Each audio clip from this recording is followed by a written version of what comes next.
Exit poll అంచనాలకు దగ్గరగానే ఎన్నికల ఫలితాలు వస్తున్నాయి.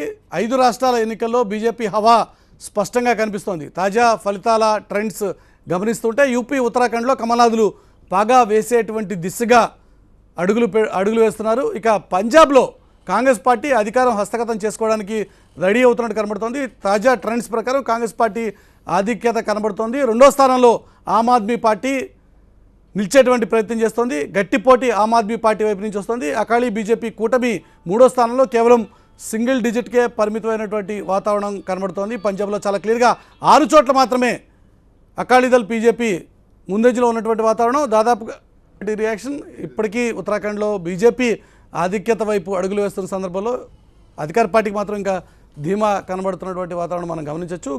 ఇక ఉత్తరప్రదేశ్ విషయాన్ని తీసుకుంటే ఉత్తరప్రదేశ్ మీద అందరి దృష్టి కేంద్రీకృతమైంది. 119 చోట్ల ప్రస్తుతం బీజేపీ లీడ్లో ఉంది. సింగిల్గా బీజేపీ 119 స్థానాలు కైవసం చేసుకునే దిశగా అడుగులు వేస్తుంది. కాంగ్రెస్ ఎస్పీలు 46 స్థానాలకే పరిమితమయ్యాయి. బీఎస్పీ 29 స్థానాలకి పరిమితం అవుతున్నటువంటి సందర్భం. ప్రస్తుతం 403 స్థానాలకు గాను 200 స్థానాలకు సంబంధించినటువంటి ఫలితాలు మనకి అందుబాటులో ఉన్నాయి. అక్కడి నుంచి అందుతున్నటువంటి ట్రెండ్స్ ప్రకారం బీజేపీ 119 చోట్ల లీడ్లో ఉన్నటువంటి వాతావరణం మనం గమనించవచ్చు. గౌతమ్ కాంగ్రెస్ పార్టీ నుంచి పార్టీ ముఖ్య నాయకులు, అధికార ప్రతినిధి మనతో పాటు జాయిన్ అయ్యారు. గౌతమ్ గారు, ఫలితాలు చూస్తుంటే ముఖ్యంగా ఉత్తరప్రదేశ్ ఫలితం కొంత డిసప్పాయింట్గానే ఉందా మీకు? మీరు ఇంతకుముందు మన సాయి ప్రసాద్ గారు చెప్పిన ఎనాలిసిస్కి అనుకూలంగా ఒకటి ఎగ్జిట్ పోల్స్కి అనుకూలంగా రిజల్ట్ వస్తుంది, పెద్ద మార్పులు. బట్ కొన్ని చోట్ల మీరన్న మణిపూరు అండ్ గోవా ఇంకా టైట్ ఇదిగానే కనిపిస్తుంది. ఒక్క యూపీ మాత్రం బీజేపీ సంపూర్ణంగా లీడ్లో ఉన్నట్టు కనిపిస్తూ ఉంది. మిగతా స్టేట్స్లో కొద్దిగా ఇంకా డౌట్గానే ఉంది, అంటే సంపూర్ణంగా లీడ్ వచ్చేస్తుందనే లేదు. వేరే పంజాబ్ మీరు అన్నట్టు కాంగ్రెస్కి అడ్వాంటేజ్ పొజిషన్లో ఉంది. బట్ ఇంకా మనం ఏంటంటే నిజానికి బహుశా బీజేపీ ట్రెండ్ యూపీలో అయితే కనిపిస్తున్నట్టుగా మనకు రిజల్ట్ వస్తుంది కనుక దాన్ని మనం యాక్సెప్ట్ చేయాలి. మనం అన్ని సర్వే ఎగ్జిట్ పోల్స్ బీజేపీ ముందండి ఉంటుంది అనేది ఇక్కడ ఎంత మేరకు ప్రభావం చూపించిందంటారు? ఖచ్చితంగా చూపించిందని మనకు అర్థమవుతుంది. అది కరెక్ట్. ఇది కేంద్రం మీద ఉన్నటువంటి వ్యతిరేకత అయితే కాదుగా. కేంద్రానికి దీనికి పెద్దగా సంబంధం ఉండే అవకాశం లేదు. యూపీ ఎలక్షన్స్ కంప్లీట్గా కానీ జరిగినటువంటి తీరు, ఎన్నికల ప్రచారం, బీజేపీ నాయకత్వం సాధారణంగా భారతీయ జనతా పార్టీ బీజేపీని చూసి ఓటేయండి, మోదీని చూసి ఓటేయండి అని చెప్పి చేసినటువంటి ప్రచారం, దానికి సానుకూలత వచ్చిందని చెప్పి అనుకోవచ్చు. ఇప్పుడు అంటే 127 చోట్ల ప్రస్తుతం లీడ్లో ఉంది బీజేపీ. ఒకటి బీజేపీ వారు కేంద్రంలో అధికారులు ఉన్నారు. 2014 యూపీ ఎన్నికల్లో 71 స్థానాలు, తర్వాత ఇంకో 2 స్థానాలు గెలిచి 73 స్థానాలు గెలిచారు. ఆ 73 అసెంబ్లీ పరిధిలో 73లో మనకి దరిదాపు 300 పెరగలేదు కదా. అంటే అదే చెప్తారు, అంటే దాన్ని 2014 తర్వాత 2017కి చాలా ఈక్వేషన్స్ మారాయి. సోషల్ ఇంజనీరింగ్ వాళ్ళు ఎలా చేశారు, ఎలక్షన్ ఎలా చేశారు, వాళ్ళు ఏం క్యాంపెయిన్ చేశారు, ఏ అంశాలు ప్రచారం చేశారు, ఆర్థిక విషయాలను ఎట్లా డీల్ చేశారు, ఇవన్నిటినీ కూడా ఎలక్షన్ మేనేజ్మెంట్ ఎలా బాగా చేశారా లేదనేది చూడాలి. మనం 330 అసెంబ్లీ స్థానాల్లో బీజేపీ హవా లోక్సభ కొట్లాట వల్ల సానుకూలత వచ్చింది అంటే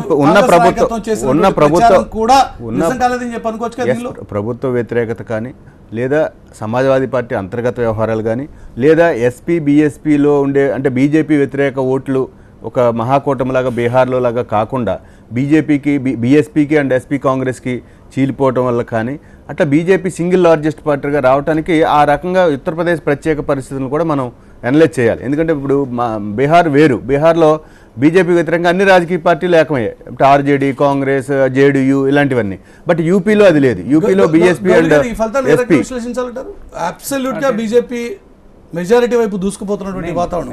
అంటే ఆ డిఫరెన్స్ కూడా చూస్తే 127-44 అంత డిఫరెన్స్ ఉంది. అలా మనకి స్టార్టింగ్ లోనే తెలిసిపోయింది ఏంటంటే BJP has an advantage right from beginning. నేను ఎగ్జిట్ పోల్స్ నుంచి స్టార్ట్ చేసి ఇప్పుడు కౌంటింగ్ వరకు చూస్తూ ఉన్నాగా బీజేపీ ట్రెండ్ అంటే public image definite they voted for Modi. Local even state elections అయినా కూడా దేర్ ఫోకస్ వాస్ ఎస్ తను బాగానే చేస్తున్నాడు అన్నట్టు. స్టేట్స్ మీద ఉన్నటువంటి యాంటీకమర్సీ మాత్రమే ఇక్కడ చూడాలా, లేక మోదీకి ఉన్నటువంటి సానుకూలత కూడా చూడాలి? లేదు, రెండు డెఫినెట్గా మోడీ ఇమేజ్ కూడా ఒకటి ఉంటుంది. And at the same time total ఇప్పుడు ఉత్తరప్రదేశ్లో ఉంది. ఇప్పుడు తండ్రి కొడుకుల గొడవల మధ్యన ములాయం సింగ్ గారు, మన అఖిలేష్ గారు డిఫరెన్సెస్ కాబట్టి కూడా అది కూడా ఎఫెక్ట్ అయిపోయింది. దట్ పాయింట్ ఆల్సో పబ్లిక్లో కూడా అనుకోవచ్చు వీళ్ళ గొడవలు ఎంత మన తగాదాలు ఎందుకు, వీళ్ళకి ఒక బీజేపీ బాగానే ఉన్నారు, స్ట్రాంగ్గా ఉన్నారు కదా లీడర్ అని కూడా పబ్లిక్ కూడా ఓట్ వేయవచ్చు అక్కడ. కాబట్టి మనం ఈ యాంగిల్లో చూసుకుంటే డెఫినెట్గా BJP Modi is the only leader there. కాబట్టి వాళ్ళకి ప్రొజెక్షన్ మాత్రం మోడీ మీదనే ప్రొజెక్షన్ చేశారు. పబ్లిక్ కూడా they voted for Modi. Murali గారు, దేశంలో 423 పార్లమెంట్ స్థానాలకు సంబంధించి 102 పార్లమెంట్ స్థానాల్లో ఎన్నికలు జరుగుతున్నాయి.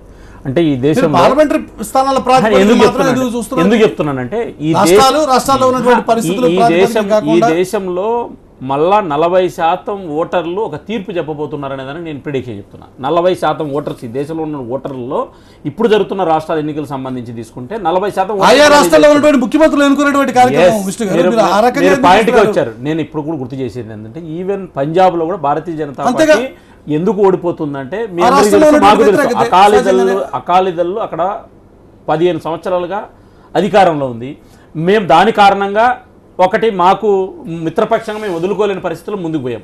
ఇక్కడ ఒక విషయాన్ని నేను విపక్షాలు గుర్తు చేసే అంశం ఏంటంటే ఈ దేశంలో ఎన్ని అంశాలు ఉన్నాయో కమ్యూనిస్టులు ఉనికిలో వెళ్ళినటువంటి వాళ్ళు ఏం చేశారు, ఎక్కడ చిన్న సంఘటన జరిగితే దాన్ని అంతా పట్టుకుని దేశం అంతా తిరిగారు. అవార్డు వాపసీలు నోరే ఎత్తలేదు ఈ 3 నెలల నుంచి. 2 ఉత్తరప్రదేశ్ లాంటి రాష్ట్రంలో బీజేపీని దెబ్బతీయగలిగితే 2019 ఎన్నికల్లో ఈ చిన్న చితక పార్టీలు అంతా కలిసి వచ్చినటువంటి ఒక దురభిప్రాయంతో ఒక దుష్ట ఆలోచనతో మా మీద అనేక రకాలు తీసుకొచ్చారు. ఏం చెప్పగలిగినారు 30 నెలల్లో బీజేపీ వైఫల్యాలంటే ఎక్కడో ఉత్తరప్రదేశ్లో ఆ రాష్ట్ర ప్రభుత్వం చేపట్టాల్సినటువంటి చర్యలు భద్రతలు అక్కడ అతలాక్ సంఘటన జరిగితే బీజేపీకి నరేంద్ర మోడీకి లింకు పెట్టారు, కేంద్ర ప్రభుత్వం మీద పెట్టారు. ఎక్కడో చిన్న సంఘటన జరిగితే బీజేపీ మీద నోటు పెట్టారు. మొత్తం దేశంలో ఉన్నటువంటి వ్యవస్థ అంతా ఏదో జరిగిపోతుంది అన్నటువంటి భయభ్రాంతులు గురి చేశారు. అయినా అభివృద్ధి అనేటువంటిది దేశంలో ప్రజలు ఆ వైపు చూస్తున్నారు అనేటువంటి విషయాన్ని మాత్రం విపక్ష పార్టీలు కాంగ్రెస్ కమ్యూనిస్టు ఈ పార్టీలన్నీ కూడా మాటకొస్తే ఆప్ కూడా అదే పని చేసింది అనుకోవచ్చు. ఎందుకు మీకు వ్యతిరేకంగా క్యాంపెయిన్ చేయడాలు ఆ విషయంలో ఆప్ కూడా ఆల్రెడీ పంజాబ్ బీహార్ ఎలక్షన్స్ లో పోయి అవినీతి పరుడని చెప్పి ఎన్నికల ముందు చెప్పినటువంటి లల్లూ ప్రసాద్తో చేతులు కలిపిన తర్వాత ఆప్ చరిత్ర ముగిసిపోయింది. మనం ఎక్కువ మాట్లాడుతున్నాం ఆప్ గురించి, ఎక్కువ మాట్లాడాల్సిన అవసరం లేదు. నేను ఒకటే ప్రజాస్వామ్యంలో ఆ పార్టీకి ఇవ్వాల్సిన గౌరవం ఇస్తాం, దాన్ని ఎవరు కాదనలేటువంటి విషయం. ఇక్కడ నేను చెప్పేది ఏంటంటే జరుగుతున్న ఎన్నికలను ప్రామాణికం తీసుకుంటే ఈ దేశంలో నరేంద్ర మోడీ 30 సంవత్సరాల నీతివంతమైన పాలన ఏదైతే ఉందో, బీజేపీ తీసుకున్న సంక్షేమ పథకాలు ఏవైతున్నాయో దేశ ప్రజలు అభివృద్ధి వైపు చూస్తున్నారు. అభివృద్ధి అజెండాతో ఎవరైతే ఎన్నికలు పోతారో వాళ్ళ వైపే చూస్తారు. తాత్కాలికమైన ప్రయోజనాలు, తాత్కాలికమైన ఎమోషన్లు, కులం పేరు మీద, మతం పేరు మీద, వర్గం పేరు మీద ఓట్ బ్యాంక్ పాలిటిక్స్ ను ఈ దిశ మూసేశాయి అనేటువంటిది నేను చెప్తున్నా. అన్ని పార్టీలు కూడా ఈ దిశలో విష్ణు గారు చెప్పిన దాని లోపల దానికి పూర్తిగా నేను విభేదిస్తున్నాను. ఎందుకంటే కేవలం అభివృద్ధి అనే అంశమే కాకుండా ఉత్తరప్రదేశ్ ఎన్నికలు కానీ లేదా పంజాబ్ ఎన్నికలు కానీ అక్కడ స్థానిక పరిస్థితులకు కానీ అక్కడ ఉన్న ప్రభుత్వాలకు సంబంధించి కానీ జరుగుతున్నాయి. బీజేపీ అనేది మోడీ సభ పెడితే పంజాబ్ లోపల జనాలే లేకుండా వెనుకపోయిన పరిస్థితులు ఉన్నాయి. అట్లాంటి సిచ్యువేషన్ లోపల అసలు మా రాష్ట్రంలో అకాలీదళ్ కావచ్చు, బీజేపీ కావచ్చు, వాళ్ళిద్దరి మధ్య ఉన్నటువంటి సంబంధాల నేపథ్యంలో అకాలీదళ్ వ్యతిరేకత బీజేపీ కూడా పాస్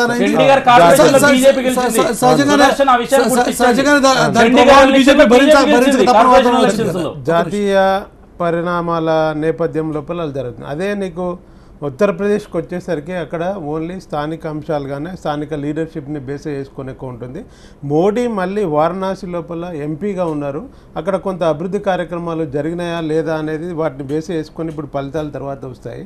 అక్కడ ఊహించిన దానికంటే ఎక్కువగా కూడా మిగిలిన వాటి లోపల మిగిలిన రాష్ట్రాల లోపల కూడా ఎగ్జిట్ ఫలితాలకి కొంచెం అటు ఇటుగానే ఈసారి వచ్చే అవకాశాలు ఉన్నాయి. ఒక పంజాబ్లో మాత్రమే నువ్వా నేనా అన్న పొజిషన్కి వచ్చేందుకు అవకాశం ఉంటుందా లేదా అనేది చూడాలి. ఎందుకంటే మేము కంప్లీట్గా మెజార్టీ స్థానాలు మాకు 70 పైన స్థానాలు మెజార్టీ స్థానాలు వస్తాయన్న విశ్వాసం అయితే నాకు ఉంది. కొత్త రాష్ట్రాల్లో జెండా పాతకాలం అనేటువంటి సాయి గారు కూడా మాట్లాడతారు. సాయి గారు, వస్తున్నటువంటి ఫలితాలు ఇంతకుముందు మీరు చెప్పినట్టు కేవలం ప్రభుత్వ వ్యతిరేకత అనేది ఇక్కడ అన్ని రాష్ట్రాల్లో ప్రభావం చూపించింది అని చెప్పి అనుకోవచ్చా? కానీ యూపీ విషయం అందుకు భిన్నంగా ఉంది అనుకోవాలి. అంటే ఇందులో మనం అది చాలా క్లియర్గా ఎస్టాబ్లిష్ అయిపోయిందండి. ఉన్న రాష్ట్ర ప్రభుత్వాల్లో ఎవరైతే అధికారంలో ఉన్నారో అన్ని రాష్ట్రాల్లో కూడా రాష్ట్ర ప్రభుత్వాలకి వ్యతిరేకంగా ఓటు వచ్చిందండి. సో అక్కడ వాళ్ళ పాలసీల్లో కానీ లేకపోతే ఇది కానీ వచ్చింది.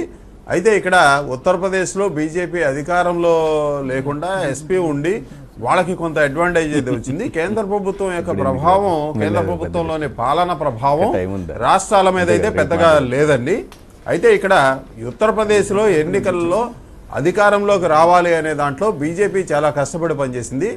అదే కాన్సన్ట్రేషను వాళ్ళ అలయన్స్గా ఉన్న పంజాబ్లో అంత ఎఫర్ట్ పెట్టలేకపోయారు. అయితే పంజాబ్లో వచ్చిన ఎన్నికల ప్రభావం నిజంగానే క్యాపిటల్ మీద, ఢిల్లీకి ఆనుకొని ఉండేది పంజాబ్ కాబట్టి అక్కడ కొంత ప్రభావం అయితే చూపిస్తూ ఉంటుంది. ఈ యాంటీ ఎస్టాబ్లిష్మెంట్ ఓటు అనేది రాష్ట్ర ప్రభుత్వాలకు కానీ యూపీని కొంచెం భిన్నంగా చూడాల్సిన అవసరం ఉందంటారా సాయి గారు? ఎందుకంటే యూపీలో అక్కడ స్థానికంగా ఉన్నటువంటి ప్రభుత్వం మీద వ్యతిరేకత ఉంటే ఆ వ్యతిరేకత ఇంటోటో వేరే ఒక పార్టీకి ట్రాన్స్ఫర్ అవ్వాలి. కానీ అక్కడ ఆ రకంగా జరగనటువంటి సందర్భం. On the other side BJP విషయాన్ని తీసుకుంటే బీజేపీ ఒక ముఖ్యమంత్రి క్యాండిడేట్ ఇతను అంటూ ఏం ప్రొజెక్ట్ చేయలేదు. కేవలం మోదీ పాలన చూసి ఓటేయండి అని చెప్పి కోరుకుంటే మోదీ పాలన చూసే ఓటేసి ప్రస్తుతం మనకు అందుబాటులో ఉన్న సమాచారం ప్రకారం 139 చోట్ల బీజేపీ లీడ్లో ఉన్నటువంటి వాతావరణం.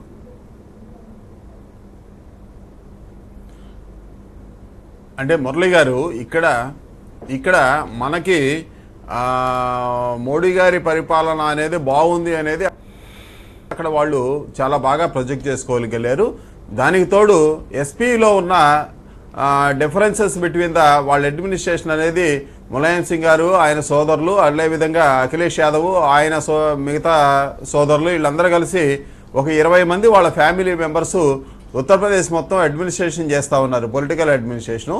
వాళ్ళది అన్ని చోట్ల కూడా వాళ్ళ మధ్యలో గ్యాపులు రావడంతో ఈ స్థానాలు కోల్పోయిన విషయం వాళ్ళ మీద చాలా తీవ్ర ప్రభావం చూపించింది. ఇక్కడ ఆల్టర్నేటివ్ పార్టీ కింద వాళ్ళ స్థానాల్లో కొన్ని స్థానాల్లో బీఎస్పీ తిరిగి బలం పుంజుకోవటము, బీఎస్పీ అనేది అసలు ఎక్కడా కూడా లేదు అనేది అందరూ అనుకున్నా కానీ దాదాపుగా వాళ్ళు కూడా మంచి నెంబర్ అనేది సాధించారు.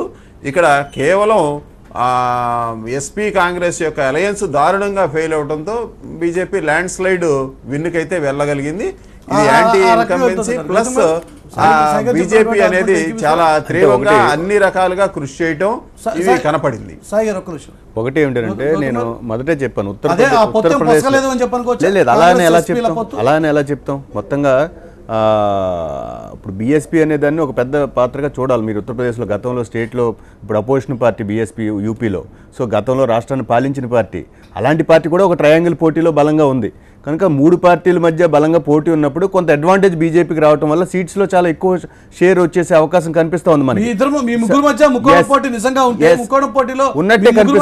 సమానమైనటువంటి పోటీ ఉండాలి కానీ ఆ రకంగా లేదే. బీజేపీకి అడ్వాంటేజ్ ఎక్కడ ఎటువంటి అనుమానాలు కలగకుండా అప్పుడే 161 స్థానాలు, మ్యాజిక్ ఫిగర్ ఇస్ 202. ఎస్ అంటే 202 ప్లస్ దాటి 220 230 240 వెళ్ళిపోయేటువంటి వాతావరణం కనబడుతుంది కదా. అంటే మీరు బహుజన్ సమాజ్ పార్టీ యొక్క ఓటు కానీ వాళ్ళ సీట్లు కానీ అది సెపరేట్గా ఒక ట్రయాంగిల్లో పోటీ చేయటం కానీ కూడా బీజేపీకి మీరు అన్నట్టు అబ్సల్యూట్ 220 కన్నా ఇంకా ఎక్కువ వచ్చినా ఆశ్చర్యపోవడం అసలు. ఎందుకంటే ఇంకా బీజేపీ వ్యతిరేక ఓటు చీలిపోయిందనే స్పష్టం అవుతుంది కదా. ఇంకా ఆర్ఎల్డీ ఉంది, లేదంటే ఎంఐఎంలు పోటీ చేసే చాలా చిన్న పార్టీలు కూడా 2% 1% ఓట్లతో కూడా యూపీలో పెద్ద పార్టీలు పోటీ చేస్తున్నాయి. బట్ ఓవరాల్గా మనం యూపీని చూస్తే వారు అన్నట్టు సాయి గారు ఒకవేళ ఉన్న ప్రభుత్వ వ్యతిరేకత లేదా అంతర్గత కుమ్ములాటలు చేస్తున్నటువంటి ప్రజా పాలనకి ప్రజామోదం లభించింది అని చెప్పి అలా అనుకుంటే అలా అనుకుంటే మీకు పంజాబ్లో కూడా మోడీ ప్రభావం కనిపించాలి. వ్యతిరేకత ఉండొచ్చు, మాయావతి మీద సానుకూలత లేకపోవచ్చు, కానీ మోదీకి అయితే పట్టం కట్టారని చెప్పి అనుకోవచ్చు. ఓకే, మోడీ గారి నాయకత్వానికి భారతీయ జనతా పార్టీ ఓటర్లు మళ్ళీ తిరిగి ఒకసారి వాళ్ళ నాయకుడికి ఓట్లేశారు, వాళ్ళ నాయకుడిని చూసి బీజేపీకి ఓట్లేశారంటలో నేనైతే ఒప్పుకుంటా. ఎందుకంటే దానికి రిజల్ట్ అలా కనిపిస్తుంది కదా. బీజేపీ వ్యతిరేక ఓట్లు కూడా మోడీకి నేను చెప్పదలుచుకోవాలి. అది మురళి గారు ప్రజాస్వామ్యంలో 31% వచ్చినా కూడా దేశంలో అధికారులు ఉంటారు, ఓట్లు అయిపోయినా దట్ ఆమోదిస్తాం. 175 గౌతమ్ గారు సో రానేయండి సార్, 200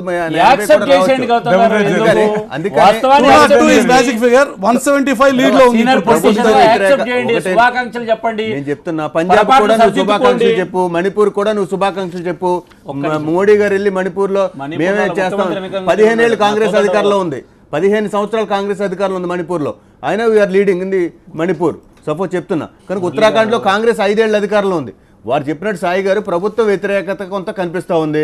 రేపు 5 ఏళ్ల తర్వాత మళ్ళీ ఇదే ప్రభుత్వ వ్యతిరేకత వస్తే అన్ని రాష్ట్రాల్లో బీజేపీకి వ్యతిరేకంగా ఫలితాలు ప్రజలు ఇచ్చే అవకాశం కూడా ఉంది. దాన్ని కూడా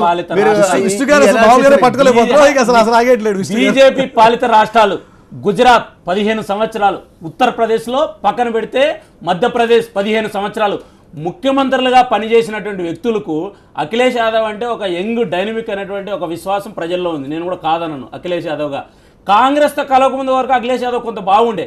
కాంగ్రెస్ కలిసిన తర్వాత ఈ అక్రమ కలయిక ఏదైతుందో మీరు 5 ఏళ్ళు తిట్టుకొని మీరు ఎన్నికల ముందు కలిసి ప్రజలు ఏమనుకోవాలి.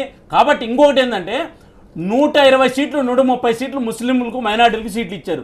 మీరు 5 ఏళ్ళు అధికారం ఉన్నప్పుడు వాళ్ళ అభివృద్ధిని ఆకాంక్షించకుండా ఎలక్షన్లో మాత్రమే సీట్లు ఇస్తే ఉత్తరప్రదేశ్లో ఏమనుకున్నారు, మొట్టమొదటిసారిగా చరిత్రలో ముస్లింస్ ఉత్తరప్రదేశ్లో బీజేపీ కోట్లేశారు. ఈ ఫలితాలు చూస్తుంటే ఇదిగో ఎక్కువ చెప్పకు, ఎక్కువ చెప్పకు. ఒక్క ముస్లిం సీట్ ఇవ్వలేదు భారతీయ జనతా పార్టీ యూపీలో, గుజరాత్ లో ఇవ్వలేదు. ఒక ఎన్నికల్లో గెలవచ్చు ఓడిపోవచ్చు కానీ ఒక 20% ఓట్లు ఉన్నటువంటి ఒక సమూహానికి ఒక్క సీటు కూడా అది లౌకికంగా భారత రాజ్యాంగ స్ఫూర్తికి వ్యతిరేకమైంది. ఆయన ఏమైనా మాట్లాడాలి, గెలవచ్చు హిందుత్వతో. గౌతమ్ గారు ఒక విషయం చెప్పాలి, మేము విభజన రాజకీయాలు ఉత్తరప్రదేశ్ లో చేయలేదు. మమ్మల్ని 15 సంవత్సరాలు పక్కన పెట్టారు ఉత్తరప్రదేశ్ ప్రజలు. మమ్మల్ని 15 సంవత్సరాలు పక్కన పెట్టారు, మిమ్మల్ని 26 సంవత్సరాలు పక్కన పెట్టారు. అయినా మా తప్పులు తెలుసుకొని ఉత్తరప్రదేశ్ ప్రజల ముందుకు పోయినాం. మేము మొన్న ఎన్నికల్లో 73 సీట్లు గెలిచాం 80కి. 75 జిల్లాలో జరుగుతున్నటువంటి ఉత్తరప్రదేశ్ ఎన్నికల్లో కాంగ్రెస్ పార్టీ ఒక జాతీయ పార్టీగా ఎప్పుడైతే మీరు సిద్ధాంతాలకు తిలోదకాలు ఇచ్చి వాళ్ళ దగ్గర పంచం చేరారో, ఎన్నికల ముందు మీరేం తెచ్చుకున్నారు, ఎన్నికల ముందు ఏం మాట్లాడారు, ఉత్తరప్రదేశ్ ఎన్నికల్లో మీరు ఏం చేశారు. ఇప్పుడు అకాలీదళ్ కూడా పంజాబ్ లో బీజేపీ వైఫల్యం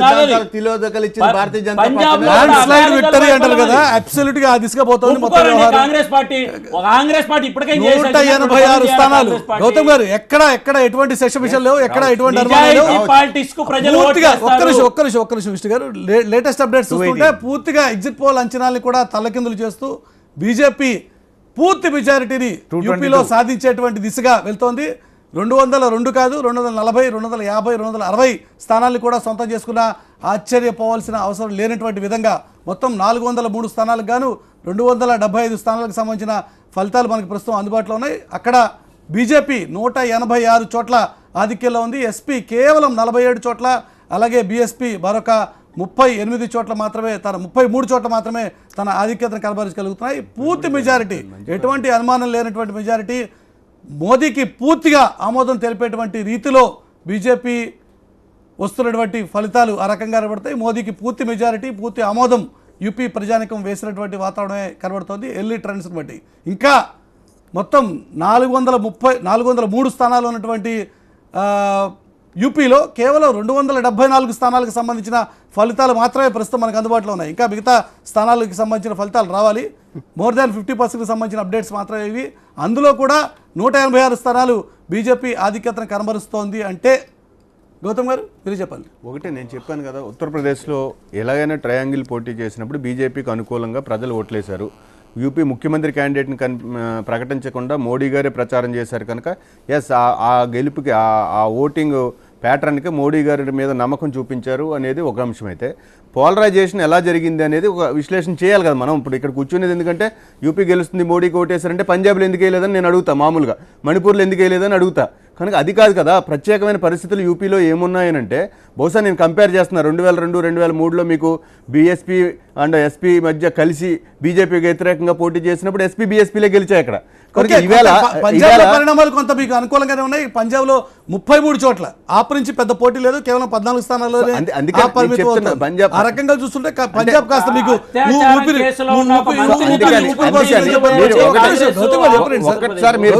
ఆల్రెడీ గెలుస్తున్నారు. గెలిచే వాళ్ళు ఓపికగా ఉండాలి. మేము ఏంటంటే ఒక ఎనాలిసిస్ చేయాలి మనం.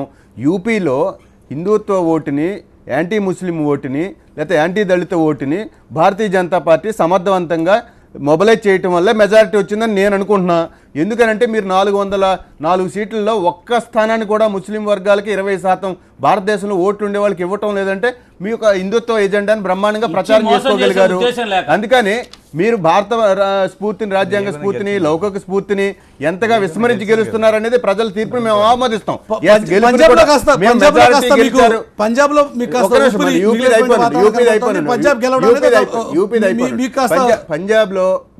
యూపీది ఏంటంటే నేను అనుకుంటున్నా ఒక సెక్యులర్ ఓటుని లేదా భారత రాజ్యాంగ స్ఫూర్తిని కాపాడే విధంగా ఒక అలయన్స్ని కాంగ్రెస్ పార్టీ ఒక ప్రయత్నం చేసింది. ఆ ప్రయత్నానికి ప్రజలు సరిగా మద్దతు ఇవ్వలేకపోవడం అనేది ప్రభుత్వ వ్యతిరేకత, మేము సరిగా ప్రజలకు చెప్పలేకపోయామా, లేదా భారతీయ జనతా పార్టీ వాళ్ళు అన్ని రంగాలని అద్భుతంగా ఆర్గనైజ్ చేశారా? ఒకవేళ అఖిలేష్ ఇప్పుడు అంటున్నటువంటి ఆ బెహెన్జీ మాటలు ముందే అని ఉంటే అంటే ఎలా అంటారు? వాళ్ళిద్దరు అపోజిషన్ పార్టీ కదా, ఎలా అంటారు? అది సాధ్యం కాదు కదా. ముందే అంటే నేను చెప్తాను, అందుకే 92 వీరికి గుర్తుంటుంది, 92, 93లో ములాయం సింగ్, కాంశీరామ్ ఆ రోజు ఎస్పీ బీఎస్పీ గెలిచినప్పుడు ఇంతే హవా రామ మందిర్ నిర్మాణంతో వచ్చిన భారతీయ జనతా పార్టీని ఓడించి ఎస్పీ బీఎస్పీకి యూపీ ప్రజలు అధికారంలోకి ఇచ్చారు. ఈవేళ ఆ పరిస్థితి లేదు. బీఎస్పీ సెపరేట్గా పోటీ చేసింది, ఎస్పీ సెపరేట్గా పోటీ చేసింది. ఈ మొత్తంగా మెజారిటీ ప్రజల ఓటు రెండుగా చేరటం వల్ల బీజేపీకి ఇంకా అడ్వాంటేజ్ వచ్చిందని కనిపిస్తూ ఉంది. కనుక బీజేపీ గెలుపు ఈ మొత్తం ప్రజలందరూ యూపీ ప్రజలందరూ యాక్సెప్ట్ చేశారని అనుకోవటానికి కూడా లేదు. గెలుపుని ఆమోదిస్తాం ప్రజాస్వామ్యంలో, వాళ్ళు 30% వచ్చినా ఆమోదిస్తాము, 1% వచ్చినా ఆమోదిస్తాం. కానీ కనుక బీహార్లో జరిగినట్టుగా ఇక్కడ మహాకూటమి అనేది జరగలేదు, బీజేపీ జరగలేదు. ఎందుకు జరగలేదు? బీహార్ లో గెలిచారు కదా RJD, Congress and JDU, Nitish Kumar. అది యూపీలో జరగలేదు, యూపీలో జరగలేదు.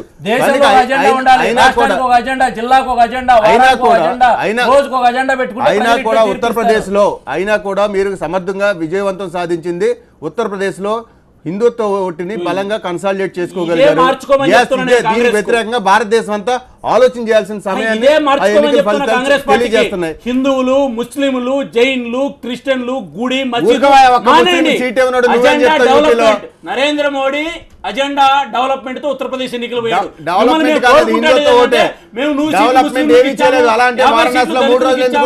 30 సీట్లు ఓబీసీలకు ఇచ్చాము. ఈ డ్రామాలు ప్రజలు నమ్మడం లేదు. ఉత్తరప్రదేశ్ గౌతమ్ గారికి నా రిక్వెస్ట్ ఒకటి, ఇప్పటికైనా గౌతమ్ గారికి నా రిక్వెస్ట్ ఒకటి, నేను రాజకీయాలు మాట్లాడదలుచుకోలే, ఒక్కటే నేను అడుగుతున్నా. ఇప్పటికైనా మనము ఈ నంబర్ మాజిక్, ముస్లింలకి ఇన్ని సీట్లు ఇస్తాం, క్రిస్టియన్లకి ఇన్ని సీట్లు ఇస్తాం, యూపీ నుంచి వచ్చినటువంటి లేటెస్ట్ అప్డేట్స్ ఒకసారి మనం గమనిస్తే, యూపీలో తొలి ఫలితాల్లో బీజేపీ దూకుడైతే స్పష్టంగా కనబడుతోంది. కాంగ్రెస్ పార్టీ పూర్తిగా, కాంగ్రెస్ ఎస్పీలు పూర్తిగా వెనుకంజలో వెళ్ళినటువంటి వాతావరణం. మ్యాజిక్ ఫిగర్ 202 దిశగా ఇప్పటికే 196 స్థానాల్లో బీజేపీ ఆధిక్యతని కనబరుస్తున్నటువంటి వాతావరణం మనం గమనిస్తున్నాం. ముఖ్యంగా ప్రత్యర్థులకు అందకుండా బీజేపీ పరుగులు పెడుతున్నటువంటి సందర్భం. కాంగ్రెస్ పార్టీ కంచుకోటగా భావించేటువంటి అమేథీలో కూడా బీజేపీ తన ఆధిక్యతని కనబరచడం అనేది ఈ ఎన్నికల్లో ప్రత్యేకంగా వస్తున్నటువంటి ఫలితాలను బట్టి మనం విశ్లేషించాల్సినటువంటి సందర్భం. కాంగ్రెస్ పార్టీ కంచుకోట అమేథీలో కూడా ఇప్పుడు బీజేపీ హవానే కనబడుతోంది. ఎస్పీ కీలక నేతలు వెనుకంజలో ఉన్నటువంటి వాతావరణం. కులాల సమీకరణ బీజేపీ మరోసారి సక్సెస్ అయింది అని చెప్పి అనుకోవడానికి ఆస్కారం ఉందా అంటే ఆ రకంగానే ఫలితాలు కనబడుతున్నాయి. ఇప్పటివరకు ఫలితాలు వెలువడిన దాని ప్రకారం కులాల సమీకరణ బీజేపీకి బాగా కలిసి వచ్చింది. యాదవేతర ఓబీసీ కులాల్ని బీజేపీ తన వైపు లాక్కోగలిగింది అని చెప్పి చాలా స్పష్టంగా మనం అంచనా వేయడానికి ఆస్కారం ఉంది. అమేథీలో కూడా కాంగ్రెస్ పార్టీ వెనుకంజలో ఉంది అంటే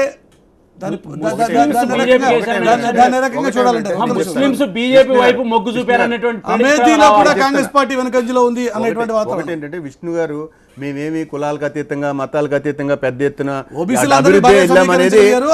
పూర్తిగా తప్పు. అది యాదవేతర బీసీలని పెనగట్టుకుని బాగా ఆర్గనైజ్ చేశారు గత 2 ఏళ్లుగా. అది మనందరికీ తెలుసు. సీట్లు ఇవ్వడంలో కూడా అలాగే హిందువులను ముస్లింలకు వ్యతిరేకంగా ఆర్గనైజ్ చేశారు. అది కూడా ఒక మతపరంగాను కులపరంగాను ఆర్గనైజ్ చేశారు ఎలక్షన్. దాన్ని ఒప్పుకోండి మీరు.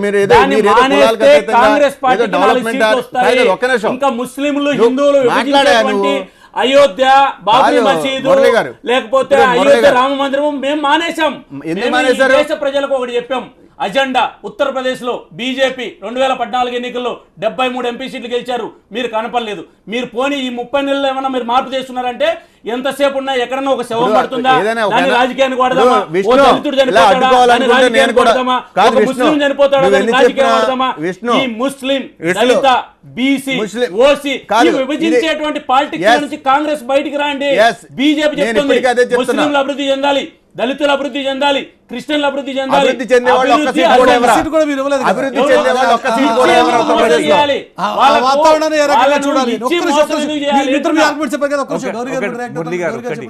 ఇప్పుడు ఉత్తరప్రదేశ్ లో ట్రెండ్ చూసిండే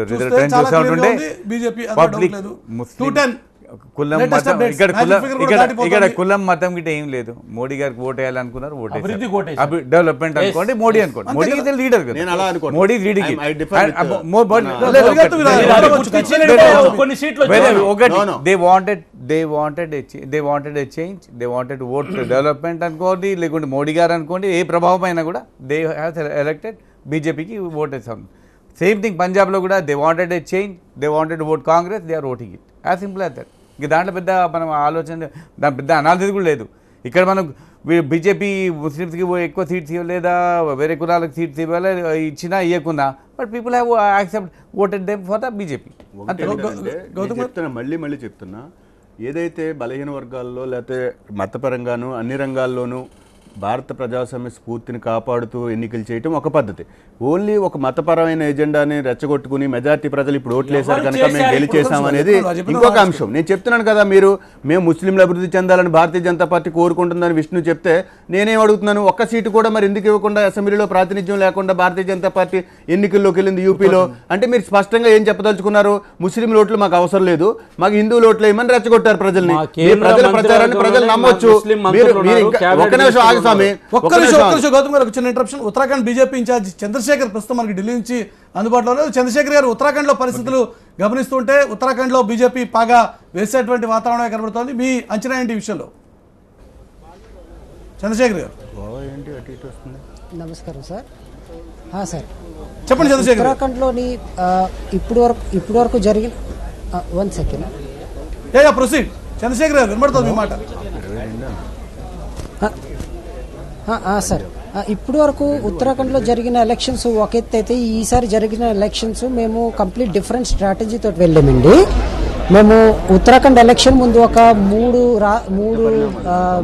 ట్రిప్స్, అంటే కంప్లీట్గా ఉత్తరాఖండ్ కంప్లీట్గా కూడా మేము డీటెయిల్డ్ అనాలిసిస్ చేసాము, యాత్రాస్ చేసి ప్రతి నియోజకవర్గంలో అక్కడ ఉండే లోకల్ ప్రాబ్లమ్స్ ఏంటి, అక్కడ ఉండి సోషల్ కాంబినేషన్స్ ఏంటి, అంటే ఎంతమంది పేదవాళ్ళు ఉన్నారు, మధ్యతరగతి వాళ్ళు ఉన్నారు, వాళ్ళకి ఇష్యూస్ ఏంటి, ఇవి ఐడెంటిఫై చేసి వాటి తాలూకా సొల్యూషన్స్ అనేవి మేము తీసుకొని వచ్చి ప్రతి నియోజకవర్గానికి మేము ఒక మేనిఫెస్టో అనేది తయారు చేసి దాన్ని డీటెయిల్గా గ్రౌండ్ లెవెల్లోకి ప్రజలందరి మధ్య వెళ్ళేటట్లుగా చేసాం. అదేవిధంగా మీరు చూస్తే కనుక ఇంకొక స్ట్రాటజికల్గా ఇంకొక పని చేసాం మేము. దానివల్ల మేము చాలా లాభం పొందాము. అదేంటంటే, ఇప్పుడు వరకు హరీష్ రావత్ గారు ఎవరైతే చీఫ్ మినిస్టర్ ఉన్నారో ఉత్తరాఖండ్కి, అతను పోటీ చేస్తున్న నియోజకవర్గం నుంచి అతన్ని పోటీ చేయనివ్వకుండా చేశాం. అక్కడ ఏం జరిగిందంటే 5 సార్లు అతను వాళ్ళ వైఫ్ కూడా ఒక పర్టికులర్ అభ్యర్థి చేతిలో భారతీయ జనతా పార్టీ అభ్యర్థి చేతులు లీడర్ చేతులు ఓడిపోతుండేవాడు ఎప్పుడు. ఈసారి మేము అతన్నే రంగంలో దించుతాము అని అన్నిన వెంటనే, అంటే చూడండి ఒకసారి ఓడిపోతామని అనే భావం కాంగ్రెస్ వాళ్ళు ఎంతగా నాటికిపోయిందంటే, హరీష్ రావత్ గారు చీఫ్ మినిస్టర్ గారు తన సొంత సీట్ను వదిలేసుకొని కంప్లీట్గా ప్లేన్లోకి వచ్చేసి కిచ్చా నుంచి, అదేవిధంగా కిచ్చాలో మళ్ళీ ఓడిపోతానేమో అని భయపడి మళ్ళీ హరిద్వార్ గ్రామీణ్లోను కూడా అతను పోటీ చేయడం మొదలుపెట్టారు. సో నేను ఖచ్చితంగా చెప్తున్నాను సార్, హరిద్వార్ గ్రామీణ్ నుంచి కాంగ్రెస్ సీఎం క్యాండిడేట్ హరీష్ రావత్ గారు ఓడిపోతారు. ఎందుకంటే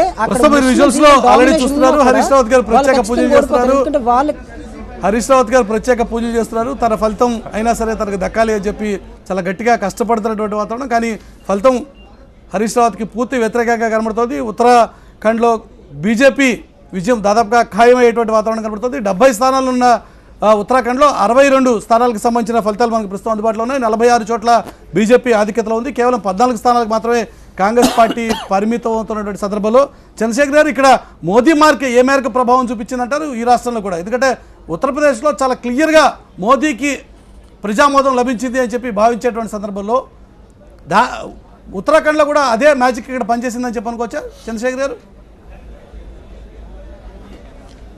సార్, దేశవ్యాప్తంగా మోదీ గారికి చాలా ప్రజాదరణ ఉందండి. దాంతోపాటుగా మోదీ గారు పెట్టిన కొన్ని స్కీమ్స్ వల్ల మేము ఖచ్చితంగా లాభపడ్డాం.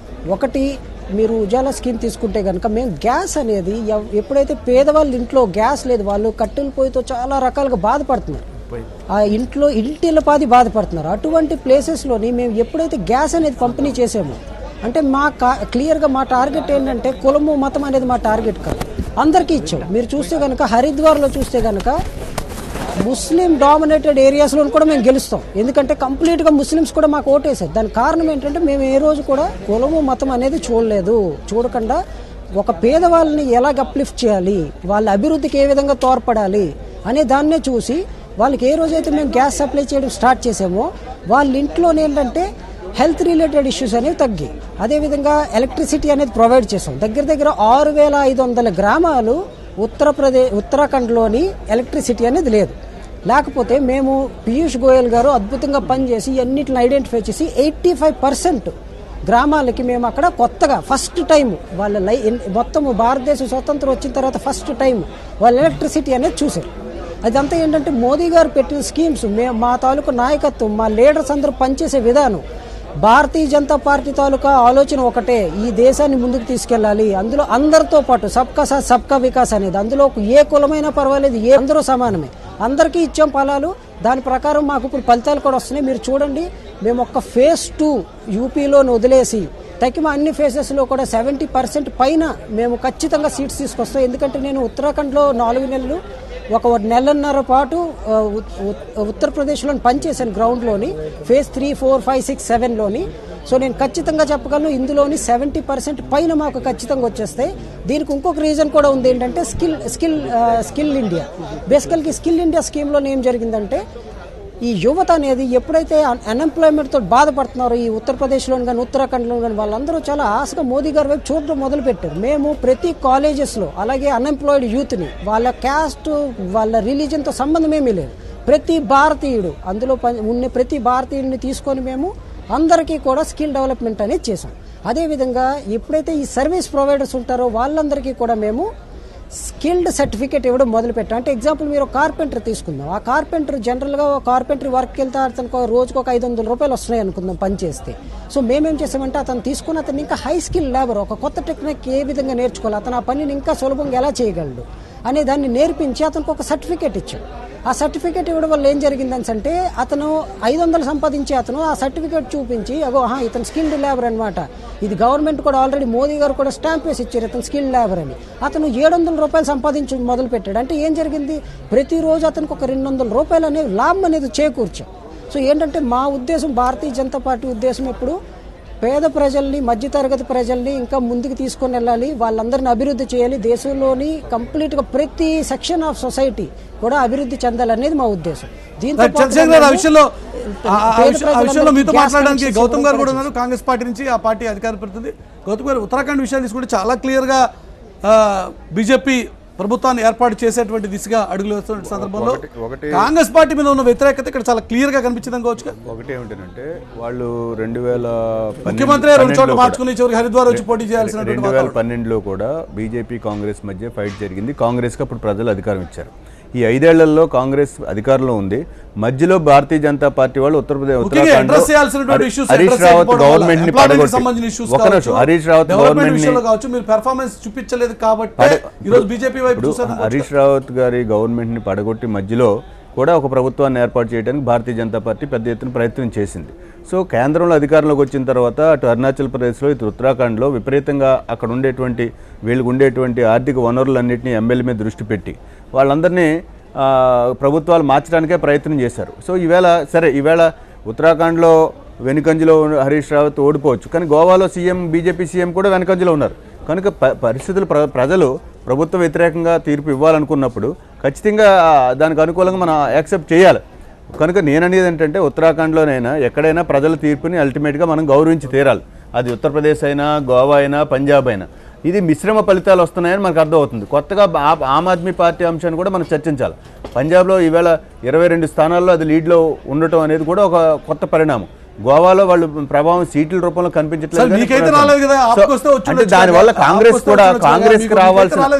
కాంగ్రెస్కి రావాల్సిన ఓట్లలో చీలిక కూడా ఏర్పడుతుంది దేశమంతా అనేది కూడా ఒక పాయింట్గా చూడాలి దాన్ని. కనుక కాంగ్రెస్కి ఒకవేళ పంజాబ్లో ఆప్ లేదనుకోండి, కాంగ్రెస్కి 150 సీట్లు, 117లో 90 సీట్లు వచ్చే అవకాశం ఉండేది కదా. సో అట్లాంటి వేళ కాంగ్రెస్కి వచ్చే అవకాశాలని కొత్త రాజకీయ పార్టీలు, ముఖ్యంగా ఆమ్ ఆద్మీ లాంటివి కూడా కొన్ని చోట్ల దెబ్బతీస్తున్నాయి. ఉదాహరణకు గోవాలో, అలాగే పంజాబ్లో ఇట్లాంటివి. కనుక అలాగే మణిపూర్లో కూడా చిన్న చిన్న పార్టీలు ఉన్నాయి. మణిపూర్లో, ఉత్తరాఖండ్లో ఈవేళ వాళ్ళకి సంపూర్ణంగా బీజేపీకి ఆధిక్యం వస్తుంది. సో ఓవరాల్గా మనం ఎన్నికలు ఎగ్జిట్ పోల్స్కి అనుకూలంగా రిజల్ట్ ఉంది. ఒక యూపీలో ఎగ్జిట్ పోల్స్కి మించి కూడా మనకు ఓటు కనిపిస్తుంది. 226 దాకా యూపీ చూపిస్తా ఉంది. సో అబ్సల్యూట్ మెజారిటీ దాటిపోయింది ఆల్రెడీ. అందులో ఎక్కడ మళ్ళీ ఎక్కడ సస్పెషన్ లేవు. ఏదేమైనా ప్రజాస్వామ్యంలో కాంగ్రెస్ పార్టీ గురించి చెప్పింది ప్రజల తీర్పును గౌరవించాల్సిందే. మళ్ళీ ప్రజల మద్దతు పొందడానికి కావాల్సిన వ్యూహాలతో కాంగ్రెస్ పార్టీగా మేము పని చేయాల్సిందే, అది యూపీలోనైనా దేశం అంతానైనా. అయితే ఒక ట్రెండ్ సాయి గారు ఇంతకుముందే చెప్పినట్టు ఉన్న ప్రభుత్వాల మీద వ్యతిరేక ఓటుగా కూడా ఇది కనిపిస్తోంది. యూపీలో అఖిలేష్ ప్రభుత్వానికి వ్యతిరేకంగా కనిపించవచ్చు, పంజాబ్లో అకాలీ బీజేపీకి వ్యతిరేకంగా, ఉత్తరప్రదేశ్ లో కావచ్చు, ఉత్తరాఖండ్ లో కావచ్చు, మోదీ మార్క్ అనేది క్లియర్ గా కనిపించింది. అక్కడైతే వ్యతిరేకత లేదు. మోదీ మార్క్ అనేది వారు చెప్పుకుంటారండి, మోదీ మార్క్ అనేది చెప్పుకోండి తప్పలేదు, ఎందుకంటే బీజేపీ చంద్రశేఖర్ గారు చెప్తున్నటువంటి మాట కూడా అదే కదా, మోదీ మార్క్ అనేది క్లియర్ గా కనిపించింది. కాంగ్రెస్ పార్టీ పెర్ఫార్మెన్స్ అభ్యర్థిగా గోవాలో మోడీ గారి అవా పనికిరాదు అనుకుని పారికర్నే నెక్స్ట్ ముఖ్యమంత్రి అభ్యర్థిని ఎందుకు ప్రచారం చేయాల్సి వచ్చింది? అందుకని మోడీ హవా అంతా మొత్తం అంతా దేశం అంతా నడుస్తుందని కూడా ఏమి చెప్పాల్సిన అవసరం లేదు. పరికర్ చెప్పకపోయినా 37% అనేక సర్వేలు చేస్తే పరికర్ గారు ముఖ్యమంత్రి కావాలని కోరుకున్నారు. బీజేపీ ఎక్కడ డిక్లేర్ చేయలేదు. మీ సర్వేలు అది ప్రజలకు ఒక సందేశం ముందే ఇవ్వదలుచుకున్నారు. కాంగ్రెస్ పార్టీ ఒక విషయాన్ని అర్థం చేసుకోవాలి, మేము గెలిచినామా మీరు ఓడిపోయినాం అనేటువంటి కూడా దేశ ప్రజలు ఏ మూడ్లో వెళ్తున్నారు, దేశ ప్రజలు ఏం ఆలోచిస్తున్నారు, వాళ్ళకి ఏం కావాలనేటువంటి విషయం రాజకీయ పార్టీ ప్రాథమికంగా పంజాబ్ లో కాంగ్రెస్ గెలిచింది. అది కూడా విషయాన్ని గుర్తు చేస్తున్నా, ఇక్కడ ఒక విషయాన్ని గుర్తు చేస్తున్నా. ఒకవేళ పంజాబ్ లో మేము ఏమైనా పొరపాట్లు చేసుకుంటే మేము ఈ రోజు వాటిని సర్దిద్దుకోవాలి. పంజాబ్ లో కూడా అంత ఘోరమైనటువంటి ఓటమి బీజేపీ చూడాల్సిన పరిస్థితి కనిపించట్లేదు. పంజాబ్ లో కూడా కేవలం సింగిల్ డిజిట్ కే బీజేపీ అకాలీదళ్ పరిమితం అవుతాయని చెప్పి వచ్చినటువంటి ఎగ్జిట్ పోల్స్, ఏ ఎగ్జిట్ పోల్స్ కూడా బీజేపీ అకాలీదళ్కి 10 స్థానాలు మించి రావు అని చెప్పారు. కానీ ఫలితాలు చూస్తుంటే 22 చోట్ల పంజాబ్లో కూడా 22 స్థానాల్లో బీజేపీ అకాలీదళ్ ముందంజలో ఉన్నటువంటి వాతావరణం కనబడుతుంది. కాంగ్రెస్ పార్టీ ప్రభుత్వాన్ని ఏర్పాటు చేసేటువంటి దిశగా వడివడిగా అడుగులు వేస్తున్నటువంటి విషయాన్ని మనం పంజాబ్లో గమనించవచ్చు. 44 చోట్ల కాంగ్రెస్ పార్టీ ఆధిక్యతలో ఉంటే 50 చోట్ల ప్రస్తుతం లేటెస్ట్ అప్డేట్స్ 50 సీట్స్లో కాంగ్రెస్ లీడ్లో ఉంటే అకాలీదళ్ బీజేపీ 26 చోట్ల, ఆప్ 24 చోట్ల ఆధిక్యతలో ఉంది. ఆప్ 2వ స్థానంలో ఉంటుంది అనుకుంటే అకాలీదళ్ బీజేపీ కొంత ముందంజలో ఉన్నటువంటి వాతావరణాన్ని మనం ఇక్కడ ప్రత్యేకంగా గమనించవచ్చు. సింగిల్ డిజిట్ కాదు, ఆ పార్టీ కూడా చాలా గట్టిగా పెర్ఫామ్ చేసేటువంటి వాతావరణం మనం పంజాబ్లో ప్రత్యేకంగా గమనించేటువంటి పరిస్థితి. ఈ ఆపే మొత్తం ఉంటే ప్రభుత్వంలో లేదంటే ప్రతిపక్షంలో అని చెప్పారు. కానీ ఆ వాతావరణం లేదు అక్కడ. క్లియర్గా అకాలీదళ్ బీజేపీ కూడా అక్కడ చాలా గట్టి పోటీ ఇస్తున్నటువంటి వాతావరణం మనం గమనించవచ్చు. Numbers are very clear. ఓవరాల్గా చూసినప్పుడు మనకి 26 లేటెస్ట్ ఎగ్జిట్ పోల్స్ అన్నీ కూడా అంచనాలు అన్నీ కూడా తలకిందులైనట్లుగానే కనిపిస్తున్నాయి. అయితే ఉన్న పరిస్థితుల లోపల అక్కడ అన్నీ కూడా ఇప్పుడు బీజేపీ, మోడీ, అభివృద్ధి అని అన్ని కోణాల లోపల కూడా చూసేందుకు అవకాశాలు లేవు. ఎక్కడి రాష్ట్ర పరిస్థితులకు అనుకూలంగా అక్కడ ఉండేందుకు అవకాశం ఉంటుంది. బీజేపీ లోపల అక్కడ పంజాబ్ లోపల జరిగిన అన్ని అంశాల లోపల కూడా తప్పనిసరిగా, ఎందుకంటే ఆ ఓట్ల సరళి విభజించిన విధానం అనేది కూడా చాలా తక్కువ మోతాదు లోపల తక్కువ ఓట్లతోటనే గెలిచడానికి అవకాశం ఉంటుంది. ఎవరు గెలిచినా కూడా ఇంకా పూర్తి స్థాయి లోపల మనకు ఫలితాలు రాలేదు కాబట్టి ఇంకా మెరుగైన ఫలితాలు సాధించడానికి ఆమ్ ఆద్మీ పార్టీ తప్పనిసరిగా అవకాశం ఉన్నది. ఇప్పుడే మొత్తం అయిపోలేదు, కాకుంటే ఎగ్జిట్ పోల్స్ లోపల